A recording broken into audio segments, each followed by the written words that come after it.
भाई ने लिखा है खून को पतला करने का तरीका बता दे। मेरे मोहतरम भाइयों, सबसे पहले ये जानो खून गाढ़ा क्यों होता है। खून गाढ़ा क्यों होता है? सबसे ज़्यादा खून गाढ़ा होता है गुस्से की वजह से।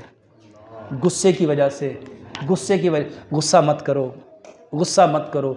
और दूसरी बात, खून गाढ़ा होता है मेरे मोहतरम भाइयों जब आप कुकिंग ऑयल वो इस्तेमाल करते हो जो जमते हैं। मिट्टी के बर्तन में खाना पकाओ, सरसों के तेल में खाना पकाओ, चीनी की जगह गुड़ लो, पत्थर वाला नमक लो, आटा पत्थर की चक्की का पिसा हुआ लो। और खून को पतला करने का बेहतरीन इलाज मेरे मोहतरम भाइयों, अदरक लहसुन पुदीना अनारदाना, इसकी चटनी बनाओ।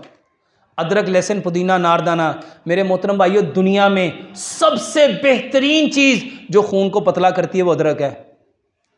और जितनी लोग आज ब्लड प्रेशर को की दवाई खाते हैं ना, खून को पतला करने के लिए लोप्रीन खाते हैं, मेरे मोहतरम भाइयों ये लहसुन से बनती हैं, ये लहसुन से बनती हैं। अदरक लहसुन पुदीना अनारदाना बराबर मिकदार में लो और हस्बे जायका उसमें सब्ज़ मिर्च मिलाओ। और ये चटनी सुबह भी दोपहर भी मेरे मोहतरम भाइयों खाने के साथ खाओ। और हर खाने के साथ कम से कम 1.5 पाव सलाद लाजमी खाओ। इंशाअल्लाह रहमान आपका खून पतला हो जाएगा। अल्लाह से दुआ करते हैं अल्लाह सुब्हानहू तआला हमें 100% कुरान और हदीस के मुताबिक अपनी ज़िंदगी को गुजारने की तौफीक अता फरमाए। सुब्हानकल्लाहुम्मा व बिहम्दिका।